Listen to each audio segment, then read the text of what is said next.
ఆ పని మీద వచ్చాం. చాలా మనస్ఫూర్తిగా కాసేపు మాట్లాడి చాలా ఆనందపడ్డాం. త్వరలో మళ్ళీ total representation of the film industry తోటి ఇక్కడికి వచ్చి వారిని అభినందించడానికి మళ్ళీ వస్తాం. Thank you.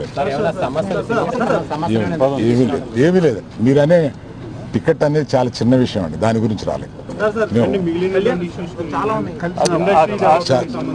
చాలా ఇండస్ట్రీలో విషయాలు మాట్లాడుకున్నాం, కానీ రిప్రజెంటేషన్ వస్తుంది కదా, అప్పుడు అన్ని సమగ్రంగా మాట్లాడతాం. Thank you very much.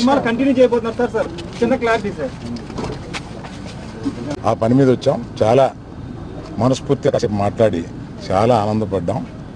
త్వరలో మళ్ళీ total representation of the film industry తోటి ఇక్కడికి వచ్చి వారిని అభినందించడానికి మళ్ళీ వస్తాం. Thank you. ఏమీ లేదు. మీరనే టికెట్ అనేది చాలా చిన్న విషయం అండి, దాని గురించి రాలేదు. చాలా ఇండస్ట్రీలో విషయాలు మాట్లాడుకున్నాం, కానీ రిప్రజెంటేషన్ వస్తుంది కదా, అప్పుడు అన్ని సమగ్రంగా మాట్లాడతాం. Thank you very much.